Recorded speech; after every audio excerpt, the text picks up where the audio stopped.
প্রাচীন উপত্যকার অনেক উপরে একটি ঈগল প্রজন্মের পর প্রজন্ম ধরে চলে আসা শৃঙ্খলার দ্বারা পরিচালিত হন্তে মুক্ত আকাশে রাজত্ব করত।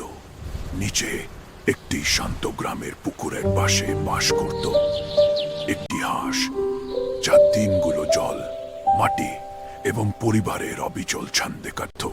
যদিও তাদের জগৎ দুটিকে দূরবর্তী মনে হতো, কিন্তু ভাগ্য তাদের একত্রিত করেছিল এক ভয়াবহ খরার সব, যা আকাশ ও ভূমি উভয়কে হুমকির মুখে ফেলেছিল।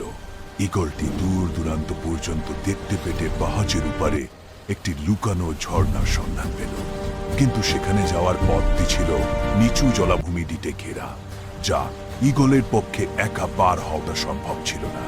জল এবং ধৈর্যের বিষয়ে জ্ঞানী হাঁসটি জলাভূমিটিকে ভালোভাবে চিনত, কিন্তু তার পক্ষে বেশি দূর যাওয়ার মতো শক্তি ছিল না। একে অপরের শক্তিকে সম্মান জানিতে তারা একসাথে যাত্রা শুরু করল।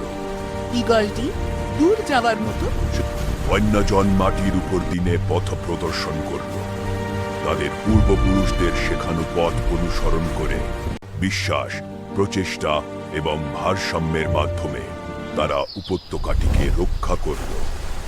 সেই দিন থেকে ঈগলটি অবিচল অধ্যবসায়ের মূল্যকে সম্মান জানাতে শিখল এবং হাঁসটি দূরদৃষ্টির শক্তি উপলব্ধি করল। তাদের গল্পটি একটি নীরব শিক্ষান